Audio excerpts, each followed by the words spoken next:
this is Dr. Stephen Greer, and this is Conversations with Dr. Greer, and I'd like to thank the people at the World Puja Network for hosting us every couple of weeks here on the World Puja Network, and I'm the director of the Center for the Study of Extraterrestrial Intelligence and founder of the Disclosure Project, and I'm very pleased tonight to be joined by Raven Nabulsi, who is on the board of directors of the Orion Project and has been a very valued member of our team for many years now. And we're going to be focusing tonight in part on the events of the past couple of weeks where we were up in Joshua Tree National Park, which, of course, is in the high desert of California, east of Los Angeles. And it's an 800,000-acre national park where we have been going since 1996 on our contact expeditions. And we had an amazing week there with about 43 people in the desert. And the experiences, I think, were really historic. And we're going to be going into some of the contact events that happened, as well as some other upcoming things that are going to be unfolding with the Disclosure Project and the Orion Project as well. I'll mention a few things that are up and coming. So thank you, Raven, for joining us, and I'm very happy you're here. Thank you for having me. Well, why don't you, I don't know if one of the things I wanted to share is that this year we got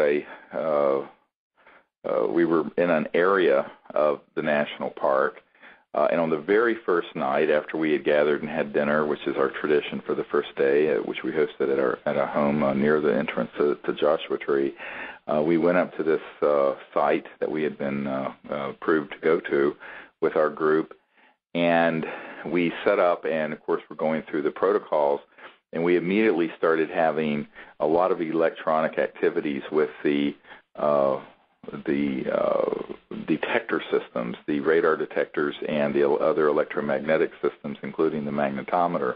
And in fact, as we were leaving our house to go up there, we had a series of lock-ons with the electronics, and particularly one that happened all week that was what we call a storm tracker. And what it is a rather fairly expensive piece of equipment that picks up the electrostatic discharge from lightning, except there was no lightning anywhere in that part of the United States.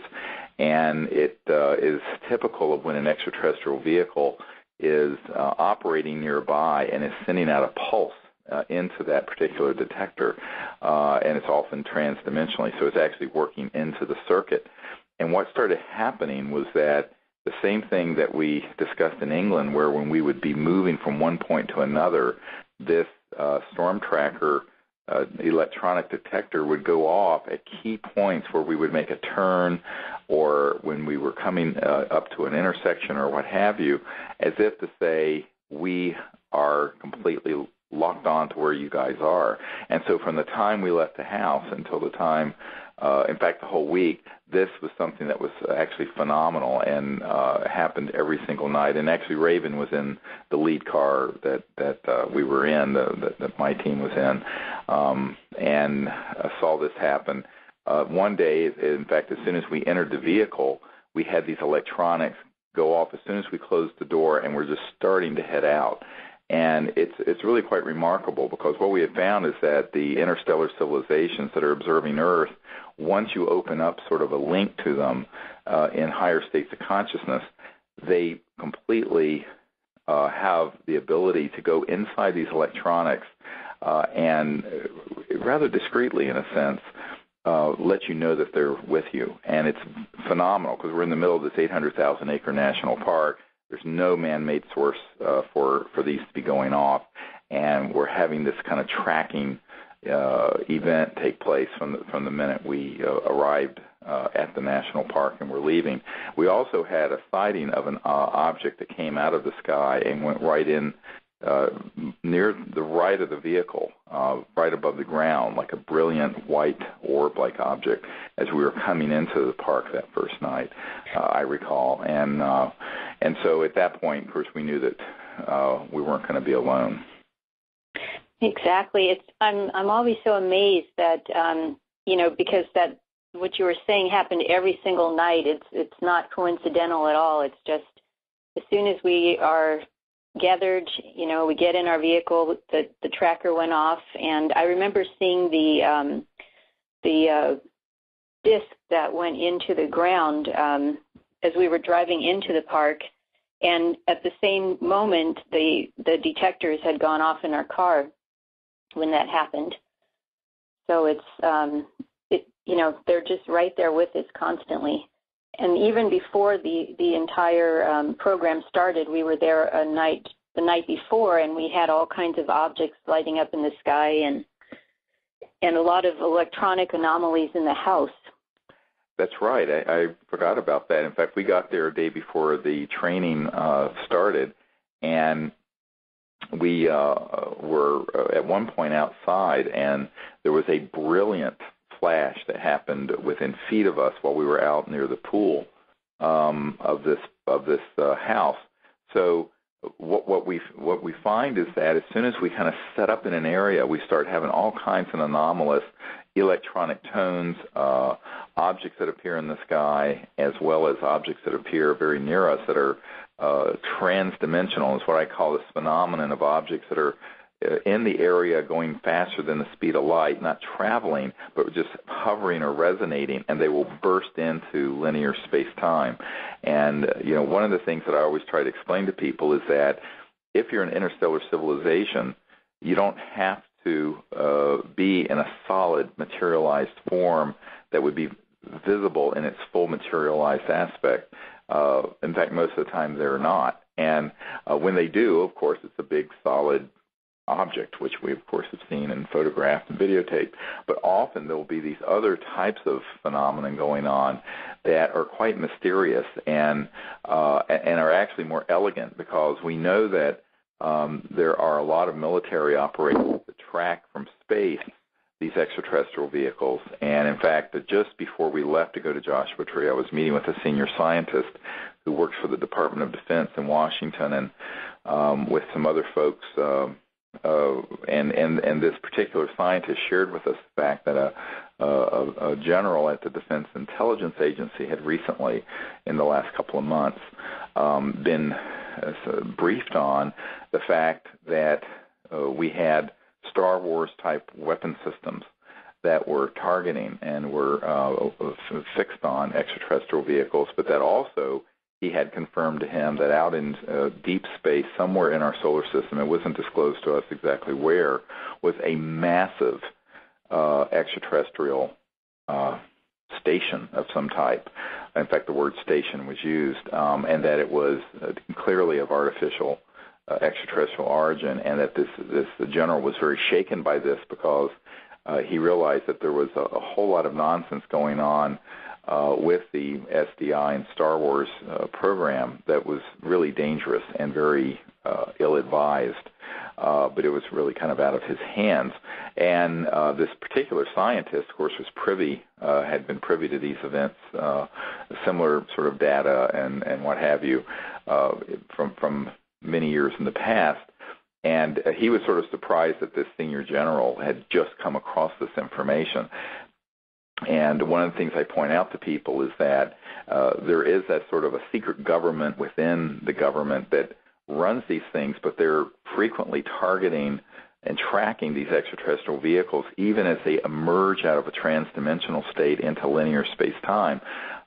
And in fact, a scientist that I got to know, and the military advisor for our project, who was on the board of this corporation, had developed what's called a neutrino light detector that picks up this sort of subtle burst of energy that's released as an extraterrestrial vehicle is moving in the so-called near astral, the sort of dematerialized form, and is beginning to emerge into linear space-time, and that these had been, were basically stolen. This invention was stolen by the National Reconnaissance Office from this scientist and put on satellites in the 1970s. This was now, of course, 35 years ago or more. And so one of the things that we remind people when we're doing this interplanetary peace and diplomatic work that we do with the Center for the Study of Extraterrestrial Intelligence, and you can find out more about that at cseti.org, is that we're doing it within the certain realities of the current state of the world.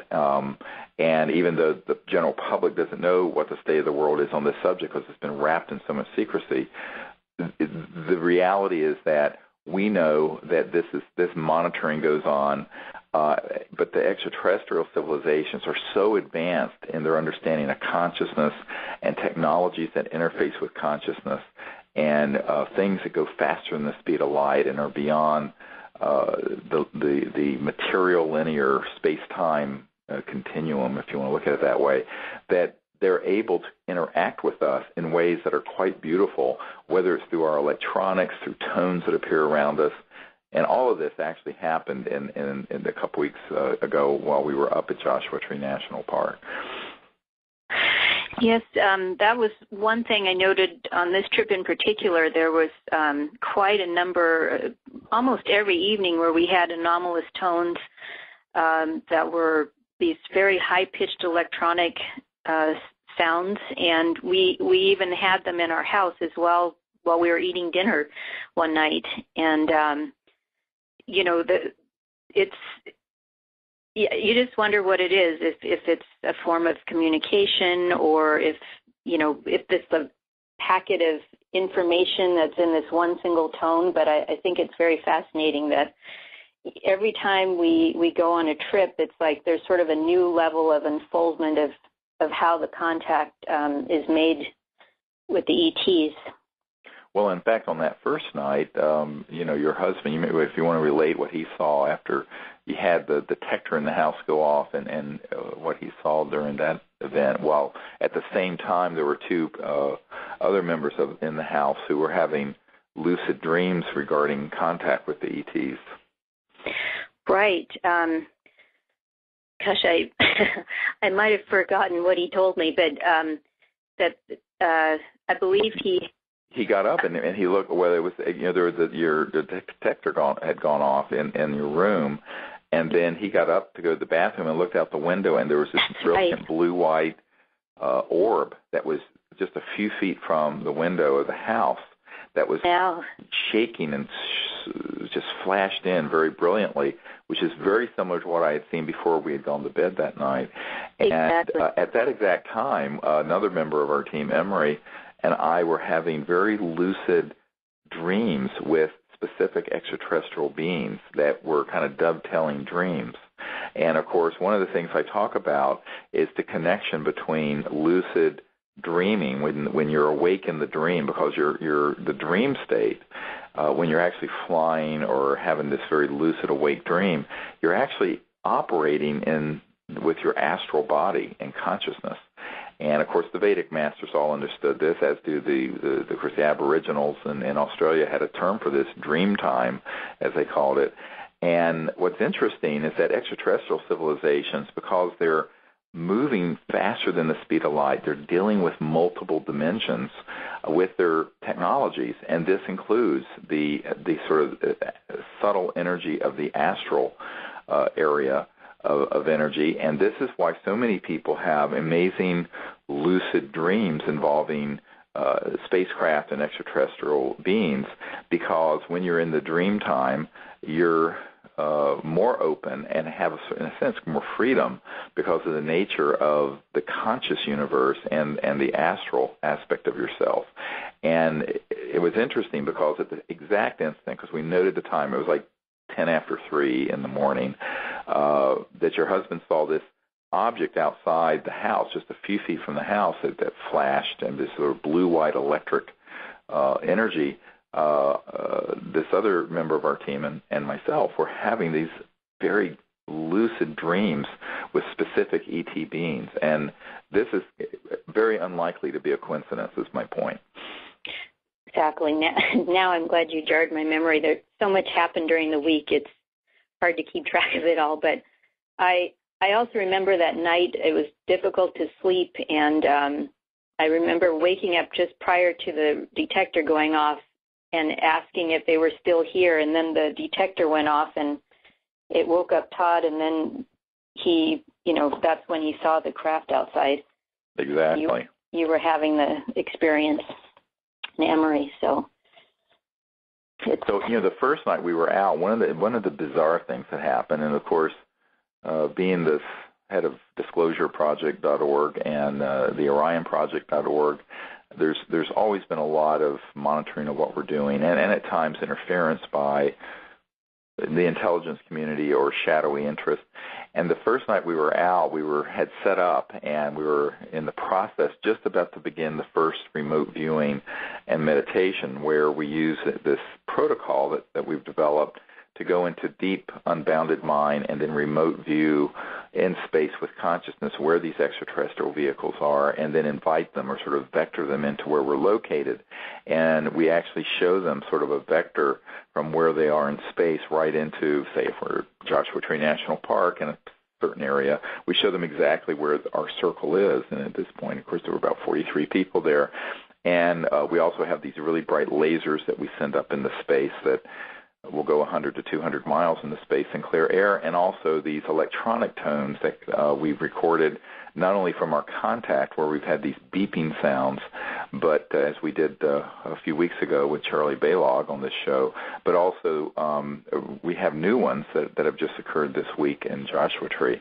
But all that's going on, and we were just about to go into that part of the first night where I'm sort of briefing people on how to make contact and set up, when some people, about 5 men, invaded the site. There was a couple cars that had been going back and forth on the main road through the national park, and I have night scope binoculars that are very advanced, almost fourth generation, advanced third generation, and I could see that they were a car team that were letting people out. Now, they came in pretending to be intoxicated campers from a campsite across the highway, but they were not. And they actually climbed on the rocks right above where our group was and started hurling epithets and cursing and making loud noise and banging things and banging metal things just to be disruptive, because we were about to start the meditation. Now, this sort of nonsense has happened before, and so I just told everyone, look, be calm, and, we're going to check this out. And we took a little break, and I decided we would move where we were to maybe 100 to 200 yards away to another area further away from where these folks were. And as we moved to that site, well, Raven, why don't you share what happened, because it was kind of amazing, the sequence. It was amazing. That was one night where it was fairly cloudy. And it was the only night we had any clouds. Exactly. Yeah, it was cloudy, and we went, just a little further down the way and set up, and it was almost immediate that the sky opened up and it revealed the constellation of Orion. And within maybe 5 or 7 minutes of being there, then we started seeing these flash bulbs coming out of the area of Orion, and there were a number of them, so there was probably a flotilla of ET craft in the area that we were able to videotape for, I'd say, almost 30 minutes. And it was just amazing that just this one little area of the sky opened up, and we were able to witness that, and everybody, saw it. Well, and what's even more fascinating to me was that this went on for about half an hour, and what we call these flash bulbs are actually these brilliant emissions of light. Now, you have to remember, at the hour where this was happening, there were no satellites visible in the night sky. There were no aircraft. These were absolutely not aircraft. And there were more than one of them that appeared exactly in the area around Orion and Betelgeuse, which is a star to the left of Orion's belt as you look at it in the night sky, sort of a golden-looking star. And what's fascinating is that there were more than one of them, because of the night binoculars, and we filmed this. Actually, your husband had night binoculars hooked up to a digital camera, so we actually have the footage of this. And we're doing all this at the same time we're having these electronics going off very specifically right on the ground, that are these electronic detector devices, and we're in the middle of the national park. So these people who had invaded the site then scrambled down off these other rocks and moved and literally climbed 10 feet from my back on a bunch of rocks, and were just pretending to climb this rock at whatever it was, 11 o'clock or 12 o'clock at night. It was ludicrous. Right. And what they were trying to do is disrupt, because apparently they had been given a heads up that contact was happening, and were trying to disrupt it and slow it down. But the ETs these interstellar civilizations are so advanced, and what we're doing with consciousness, because it's all about sort of, now that we're on the World Puja Network, I can talk about this, the ancient Vedic knowledge of cosmic awareness, and we actually do pujas on these expeditions and contact events, and it's so beyond what these sort of clumsy folks can do. And so even though on one level it was disruptive from a sort of a linear and just logistics point of view, from the point of view of the contact happening that night, it didn't stop anything. And this is what is so amazing and in a way beautiful, because in a sense it's a metaphor for this sort of crazy world we live in, where there's so much chaos and so much stuff going on, and yet, if you're in that state of awareness, you can have seamless, ongoing contact, and nothing seems to affect that. It's beautiful. Absolutely, and I think it's so important that, no matter what's happening, if you just, stay on your path and have that focus, it just, there's still amazing things that happen no matter what, and it was obvious from what had occurred that nothing was going to stop us. That's right, and I think that they actually were quite frustrated. They only left when we decided we were going to leave, because we had all this contact. We'd filmed it. People had seen it. It was actually a very good night. But as we decided to do that, then they left. And as they did, I looked with my night scopes, and they had put down an infrared signaling device that I'm sure was a signal to the satellites that were imaging what was going on. And you could see it glowing in the desert as they left. Which we also filmed. So this is the kind of thing, I know it sounds like something out of a Hollywood movie, but this is sort of what happens. And on the one hand, it can be, it's an unfolding dynamic where here we are, a group of volunteer ambassadors to the universe is what we call the training course, making contact, and everyone's being trained in higher states of consciousness. We have all these electronics. We understand how interstellar contact can happen, way more sophisticated than just a clumsy machine moving through the air or something. And I think that this has become rather frustrating for the folks who are in these intelligence projects who would like to disrupt it, because in fact they can't. There's nothing. Good. And I think everyone there got that message. Everyone on our team, and there were probably 3/4 of the people there were people who had never been to one of these CSETI training expeditions and contact expeditions. And I think everyone got the message that in fact there was really nothing that could disrupt it once people are in that state of higher awareness. And we then also have the knowledge and understanding, which is a big part of the training, to understand how ET civilizations actually make contact with humans using a number of modalities. It isn't just by showing up physically, although we have had a being show up physically. This being last year that you photographed, the Raven, that was there, which was from the, we're quite sure was from the Andromeda Galaxy system, 2.5 million light years away. But also that all these other type of electronic events and signaling events, because the signaling events were very unmistakable in terms of the kind of things happening up there. And it's not a coincidence, in my opinion, that the sky parted and opened, and right there in that area of Orion, we have all these objects that appear and are sort of flashing and signaling. They look like brilliant flash bulbs that would be up in the sky, except there were 2 or 3 of them doing this, and I would then send my laser up, and there was all this kind of activity. And I'm really happy that all that got filmed, actually. Yeah, and that, a few in 2007 when those first Orion transmissions took place, it's like we've now got this special link to that whole area of the sky. It's got quite a significance, and the fact that the clouds parted only to reveal that constellation, I thought was quite amazing. Right, and yeah, I do want to point that out, that in the last 2 or 3 years, we started having what we call the Orion transmissions. It started in 2007, but then really continued in 2008, where out of the sector of Orion, there was a transdimensional series of communications that came through these electronic detectors after a series of really amazing events in consciousness that was also associated. I might remind people, when all that was finished, I put my laser up into the Orion sector, and this brilliant object started signaling just a few times from the area of Orion.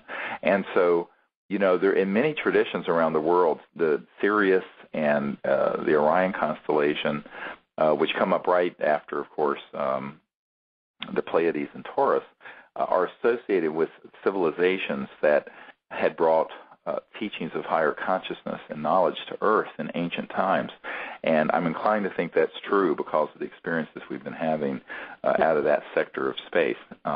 So it was quite big. And I have to point out that it was, I don't know how many days later, you might recall, Raven, that we had almost identical events happen at a different site. We eventually moved after that first night to a much more private site that was an undisclosed location.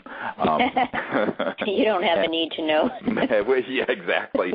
And which was incredibly dark and private and perfect. And it was a crystal clear night, and we had the same thing happen, and that lasted for 20 or 30 minutes as well. Right. I think that might have been like in the middle of the week, a couple days later. It might have been on Wednesday of that week when that happened. Right. And we had these really brilliant objects again appear in the area around Orion.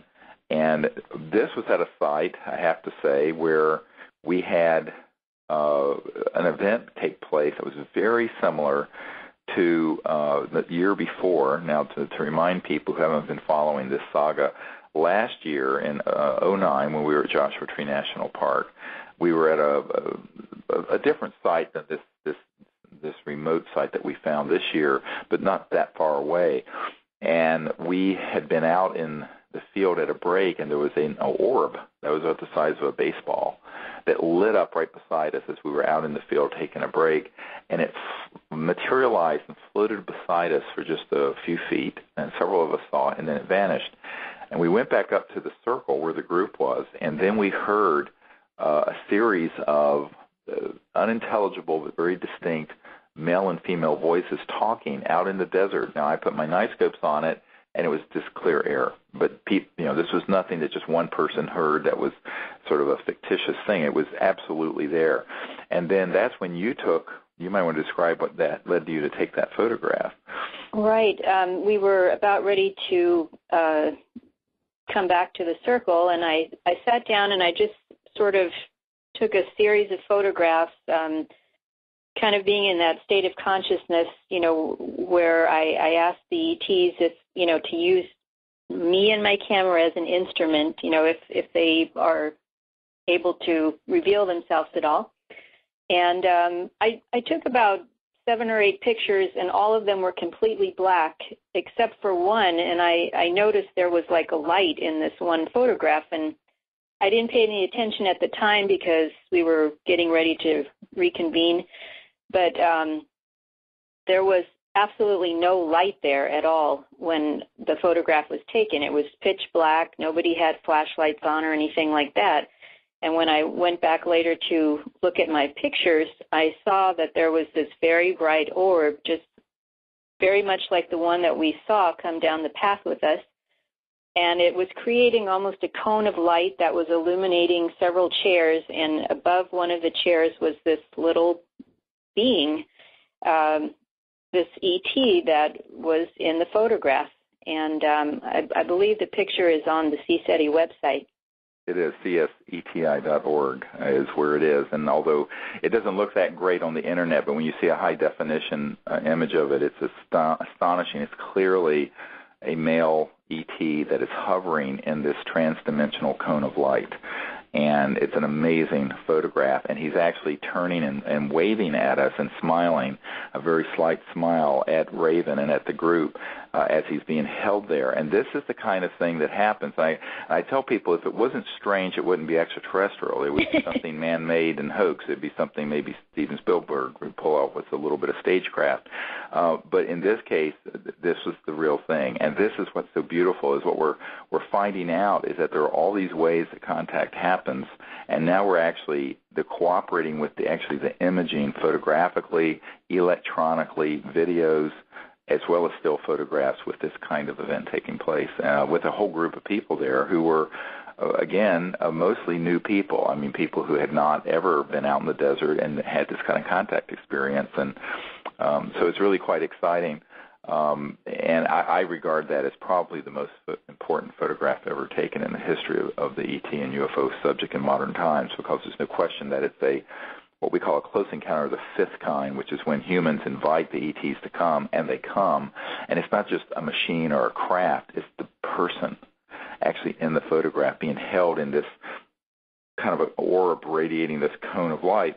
And I liken it to sort of a very high-tech electronic astral projection, where if you can imagine dematerializing your body and being in this energetic form that can be moved around in sort of with high-tech electronics. And this is exactly what it was. And this ET, by the way, has a cranium, a head, that would be the equivalent of, if you look at your own head from your eyes up to the top of your head, it would be about 4 or 5 times that large. And it's clearly not a human, and it's clearly a humanoid, however, 2 arms, 2 legs, a head.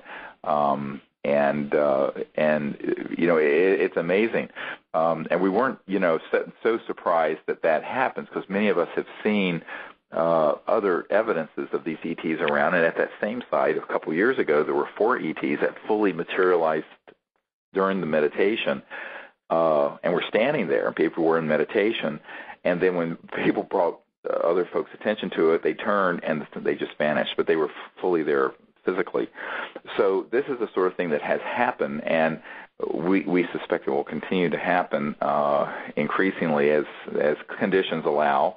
Of course, there are safety issues, obviously, because what we're doing is certainly being monitored, but people aren't particularly friendly to what we're trying to do and would like to slow it down. But one of the examples that we've learned this past week is that even with the most clumsy and, in a sense, juvenile disruption attempts, the ETs are still going to make contact in ways that are beyond the ability of folks to stop it. And yet at the same time in a very non-threatening way, a very peaceful way.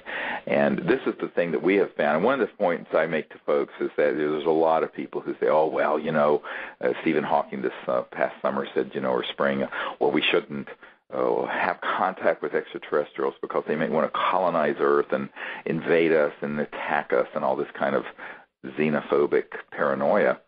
And I kind of have to laugh, and I go, you know what? If you're capable of traveling thousands to millions of light years across space, it also means that you can materialize and dematerialize anything you need. Anyone who's done pujas and understand the Vedas and higher states of consciousness understand the science behind materialization. What on earth would they need to get from us here? Come on. I mean, they're going to come here for our gold and silver or coal, or, you know, it's a very anthropocentric projection. It's sort of us projecting our own baggage onto these civilizations. And this is what you see in movies and in UFO literature in general. There's sort of this paranoid, fear-based view of these extraterrestrial visitors. But in reality, any civilization that could get here from another star system, there's nothing on this planet they need from us. And I think that, on the other hand, the evidence we have of extraterrestrial civilizations being very concerned with our nuclear weapons areas, our Star Wars efforts, our misadventures into space using both classified and non-classified spacecraft that are highly militarized operations, actually. Even the Apollo mission to the moon was really part of the Cold War space race with the Soviet Union. So I think that they're more concerned about human hostility. And I think that what has happened is that the intelligence community has done a masterful job at spin and flipping that around and trying to portray the fact that there's some threat from outer space, because eventually I think they feel that they could profit greatly from people being afraid of a new enemy once they kind of wring out all they can out of the Mideast and terrorism. So I think that this is something that people have to be aware of, and our experience. And now it's we're celebrating the 20th year of CSETI, the Center for the Study of Extraterrestrial Intelligence, going out all over the world having these kind of contact experiences, where we trained thousands of people who are now going back to their cities and their home countries, organizing contact teams who are having astonishing contact happening, and no one's ever been harmed. No one's ever been threatened. We've had humans try to disrupt what we're doing, but the extraterrestrials themselves are clearly non-hostile, and even the least amongst them, when I say least amongst them, the ones that are, maybe a few thousand years more developed than we are, they're clearly not hostile, because if they were, they would have the ability to make a lot of trouble for us, and it would have happened already. One of the things I point out is that a scientist we met with recently was talking about some experiments he had witnessed using scalar electromagnetic waves, and these are electromagnetic waves that are longitudinal instead of a sine wave sort of shape, and they travel faster than the speed of light. They're not limited to the 186,000 miles per second, which is the speed of light. And this was in a classified project in the military years ago. And what's interesting is that that particular system was being used for communication. But it's important to note that those same sorts of technologies can be weaponized and have been. That's what the Norway spiral was, that almost exactly a year ago when the President Obama was getting the Nobel Peace Prize, that was seen over Norway, that was reported on CNN and all over the world. It was a demonstration of a scalar electromagnetic weapon as a way of sort of sending a shot across the bow of the president, quite frankly. But, there weren't many people who understood what that spiral was or how it could have been formed. And, of course, they concocted some Russian missile that was fired that went out of control or something, which it clearly was not. All the missile experts who looked at the video footage of it said this absolutely not a missile. But the point is that if the extraterrestrial civilizations were hostile, they have technologies that are thousands to millions of years further along than that. So it would be made very clear. And I tell people that empirically, the proof of the pudding's in the eating. We have gone out and had these sort of contact things happen, and it's always the most loving encounters and very nuanced and, in a sense, very based in consciousness and in full keeping with people's sensibilities, and if they're afraid or not, they don't push it any further. They're incredibly sensitive and compassionate about this. It's almost Buddha-like. And so I point out to people that, the sort of accounts that you normally hear on this subject are these fearsome, terrifying things and encounters, which I've concluded are, for the most part, all military-induced hoaxes. And I think that this is one of the problems, is that people have to begin to understand that the best way to find the truth about something is to go out and find out for yourself. And that's exactly what we're trying to empower people to do. The whole purpose of the CE5 initiative, the Close Encounters of the Fifth Kind initiative, is to train people in higher states of consciousness in the ability to remote view distances in space with the consciousness, to use thought as a vector to connect to the extraterrestrial electronic systems, and then use these other electronics that we have developed and use, as well as the lasers, to communicate and invite them. And let's see what happens. And people who are doing that in small teams, of course, these training expeditions usually are anywhere from 30 to 40 people or so. But if you're in a small group of 3 or 4 or 5 or 8 people, you can take this quite far. And we're finding that people who are doing this in Malaysia and in Africa and all over the world now are having amazing contact experiences happening in many different ways that it appears. And all of it's been very peaceful, and no one's had any experiences that have been in the least negative. And this is why I tell people need to be trained on this so they find out what the truth is. And the great teacher ultimately in life is experience rather than learning things second and third hand. We are actually planning right now to do, we may be doing, you stay tuned, you can go to cscti.org. We may be doing a 3-day event in Southern California in February. This is a tentative. And then we're also looking at a week winter retreat in Florida on Marco Island. And this is still in the planning stages, but it looks like we're going to get permission to use a park exclusively for our team on the Gulf of Mexico, which would be amazing, and that would be in March. And then in June, we're going to be in the Rocky Mountains up in the mysterious valley, the San Luis Valley near Crestone, Colorado, in June. And so just look to the website, and you can get on our mailing list if you want to find out where we're doing these expeditions next year. We're also planning to go to England. As you all know, Colin Andrews and I have worked since, almost 20 years now, 19 years, with the crop circle events. And for many years we went there, and then there was a hiatus after the Disclosure Project where, frankly, I was just too busy to get back over to England. But last year, well, I should say this year, in 2010, we went, and we had just, I think, the most extraordinary experiences we'd ever had there. And so we're planning to go back in July, late July of 2011, with a much smaller team. Instead of 40 people, it'll be 20 people. And we will be going to the crop circles during the day and then going out at night. Often we will do this kind of contact work inside a crop circle, which is awesome, actually, amazing. So there's a whole series of photos and videos from the last few months that we're trying to get put together on a DVD for folks, but a few of them are up on the CSETI website at cseti.org, so you may want to check that out. But this is continuing to happen, and if you just stay tuned or get on our mailing list, we'll let you know where we're appearing, and hopefully it'll be someplace near where you are.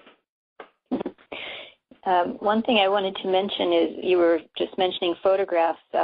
This time I did manage to get a couple interesting photos where there was a tiny little disc that appeared, and also some fully manifested orbs that I got in darkness. And I know Emery Smith on our team also photographed, I believe, a disc in broad daylight.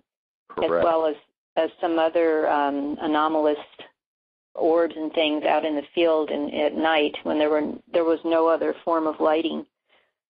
And one thing I wanted to mention also is at the new site we went to, there was a phenomenon with the magnetometer where it was acting almost like a heartbeat when Emery was holding it up next to you when we went on a break, and that's when I was spinning around uncontrollably in that same area where there was definitely something going on there. Well, yeah, there was an area where I did a puja, in fact, and it was the first time I'd done a nighttime puja out in the wilderness like that, and it was beautiful, and Raven assisted me with it, and we're sitting on this sandy spot out in the middle of Joshua Tree National Park at 9 or 10 o'clock at night, I guess, and it was gorgeous. I mean, because Orion was rising in the east, and we were facing east, and we do this puja, and at this same site, we had a number of phenomena happen where there were not only objects that flashed in, so really brilliant white, diamond white objects that would flash in and illuminate the desert floor, but these sort of orbs, and both Emery and Raven got almost exactly at the same time the same objects. So we know that they're real, and they were very, very close to us. In fact, they're just a few feet from us in some cases. They're right behind me, and this was the same site also. Before we run out of time, we need to mention the amazing tones that we had. Now, as all of you know, if you go back to the late 1980s, 1989, in the crop circles in England, Colin Andrews was with a BBC crew and recorded some tones that were actually very electronic, and in fact, they were of such an unusual quality that they damaged the circuitry of the Betacams of the BBC camera crew, and did, I understand, something like $75,000 in damage to their equipment. But luckily we haven't experienced that. But at the same time, there was Pat Delgado was with Colin Andrews, who, by the way, coined the term crop circle, who was in this vortex of energy where he was at like a 45-degree angle spinning. And, Raven, you experienced almost the identical thing at this site where we had this contact happen. Yeah, it was almost embarrassing. But I was just walking up to meet my husband, Todd, and all of a sudden it's like I was on some sort of moving, like, circular board, and I was spinning around him, and I really couldn't control it or stop it, and I wasn't dizzy or any, no physical ailments prompted that whole thing. It was just a very strange phenomenon, and finally I settled down. But it was just amazing. I had never experienced something like that, but it was right near where the puja was done, and there was this beautiful Joshua tree just standing there kind of singularly. It just seemed like it was a magical little spot. And I believe that's where also Emery had the magnetometer, and he was kind of holding it up to different people to see if there was any kind of readings. And then when he got close to you, Steve, it sounded like there was a heartbeat in the magnetometer. That was just amazing, and it was just going on and on and on, and it was ticking just in a rhythmic pulsation, just like a heartbeat. There was a trans-dimensional ET that was there in sort of an electronic form. And this, what a magnetometer is, for those of you who don't know, it actually picks up fluctuations in the magnetic field. Now, if you put a magnetometer near a television set or your motor of your car, it will go off because those motors put out a magnetic field and the alternators and generators. But when you're out in the desert in the middle of 800,000 acres of wilderness, you shouldn't have a magnetometer going off, especially when there's no other equipment nearby, and there wasn't any. And this, what Raven is talking about, was a very specific contact that happened. And it was exactly like the beating of a heartbeat that was beating and moving the electromagnetic field, and the magnetometer was pulsing with it. Now, what's interesting about that is a virtually identical event happened just a few months earlier when we were in France, and we went to an area in Brittany on this 2,000 acre old estate that dates back from the 1400s. In fact, some of the founders of the French Republic owned that land, and they hosted us there when we were there in July of this year in 2010. And we were in this field where there were some ETs that had fully materialized, about half a dozen of them. And when we approached them, you could hear them running off.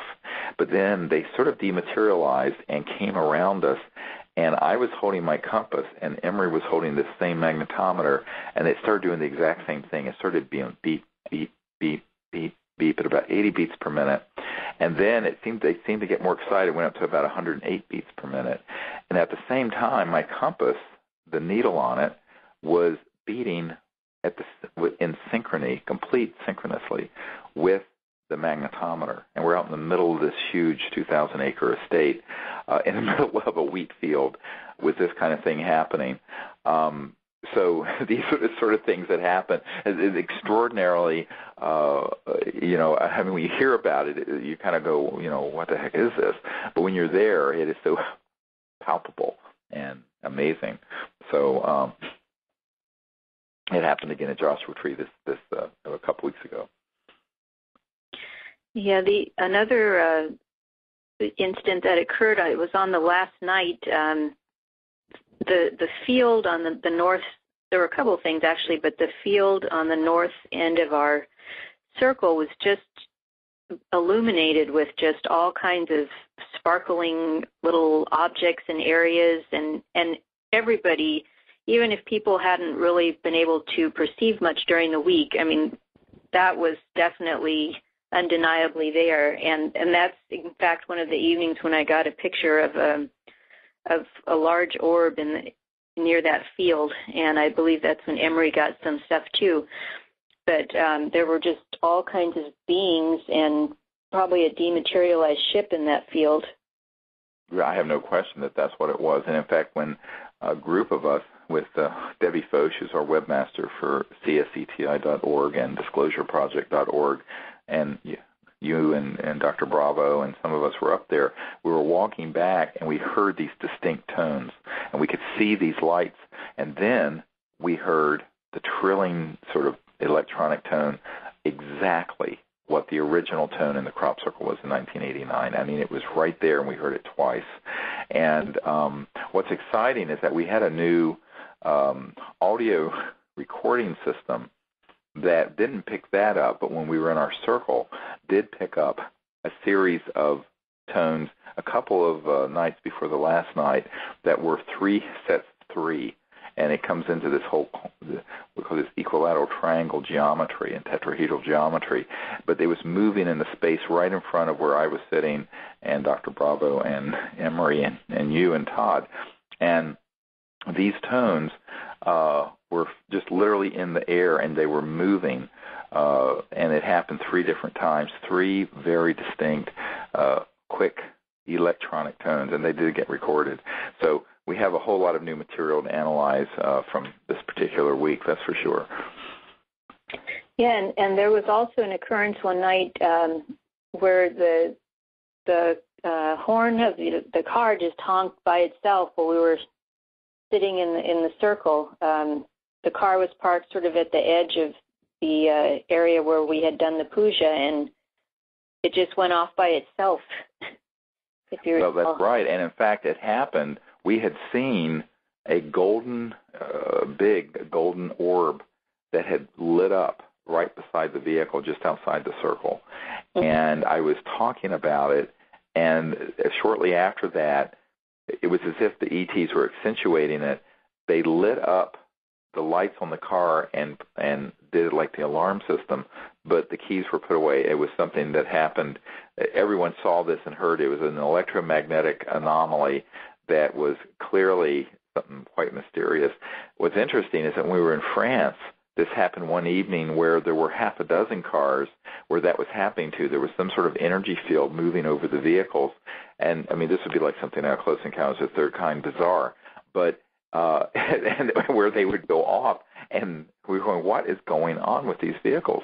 And this is not unusual where if the extraterrestrial civilizations feel that perhaps there's space reconnaissance or they're not going to fully put a ship right there where people are, they'll do these things. And sometimes it's because people aren't ready. You know, one of the things we had happen a couple years ago at Joshua Tree is that there was a man who had a lot of, you know, and it's I guess a lot of anxiety in his life, and we were doing our meditation. We were at that point. If you guys have heard the meditation I do, where we go into God consciousness and remote view, and then we do this prayer for the healing of the earth and for universal peace, and not just world peace, but interplanetary peace.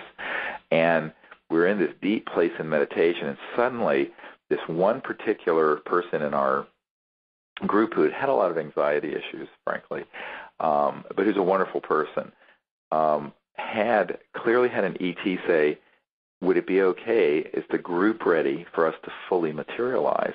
And it was their polite way of saying, are you going to freak out? And he basically said, he checked with, and he said, yeah, we are.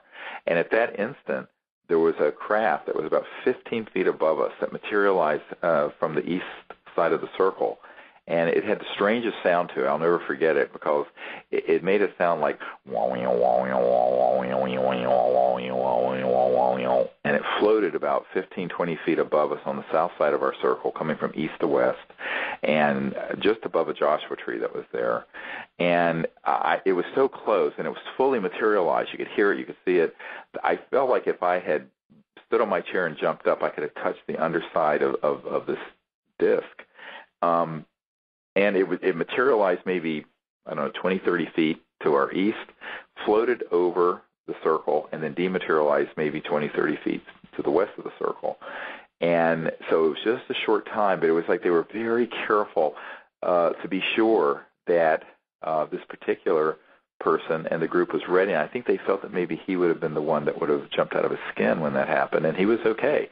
Now, right after that happened, we continued the meditation, and a few minutes later, a brilliant, huge white ship lit up in east of the field, right over this site that I call the landing site, where in 1996 we saw this massive 200 or 300 foot diameter flat on the bottom. It sort of looked like a Hershey's Kiss that came straight out of the sky, sort of teal green color, and lit up the desert. And I'm quite convinced that there's a transdimensional sort of interstellar location somewhere up there in Joshua Tree National Park. In fact, I know exactly where it is.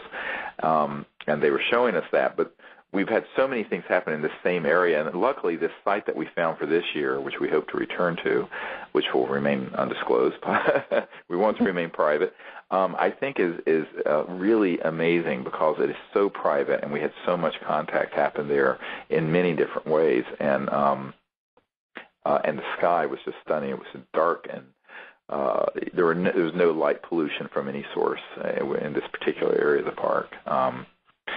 And the other thing I wanted to point out is that there was one day where we, thanks to Raven, we found a few years ago, in fact, it was right before we did the Disclosure Project event at the National Press Club in Washington in 2001, so this would be 9 years ago, I had found a Native American cave, initiation cave, a shaman's cave up in Joshua Tree. And so every year now we go there and we do a puja at the entrance to this cave, and then we go in the cave. Only 8 or 9 of us at a time can fit, and I do a meditation in there, and it's just so beautiful. But on the way both to the cave and back, there were brilliant ET objects that were photographed and moving along with us as we went in and out of that site. It was truly beautiful. Yeah, that's one of the spots where, as we were leaving the cave, I did manage to snap a few pictures that had some really bright orbs in them. And in previous years when we've left that cave, that's exactly where the picture of kindness and Sherry was taken as well. So That's right.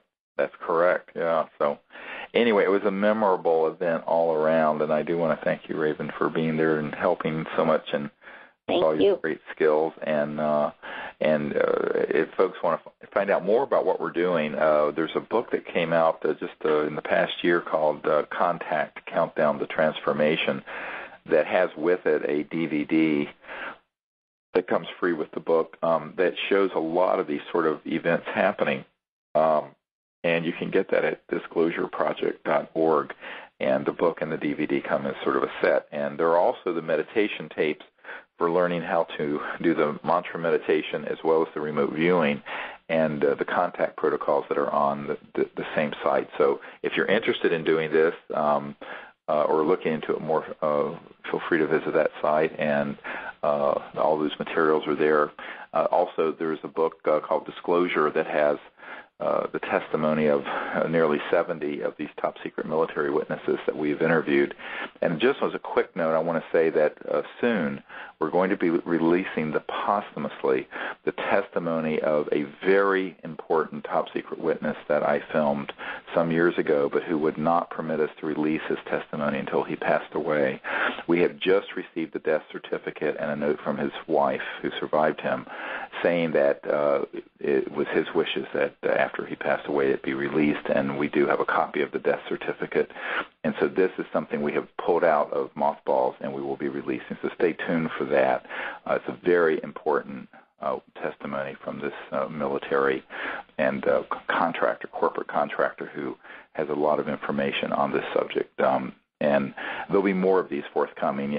People have to understand there's about 110 people that we have interviewed whose material we've been able to release. There's another 400 or 500 that I've met with who do not want their information out. Some of them have given us interviews but have asked that it not be released until after they pass away for their safety and their family safety. So stay tuned for that as well. Well, I think we're out of time. I'd like to thank you, Raven, for joining us today. And thank you for having me.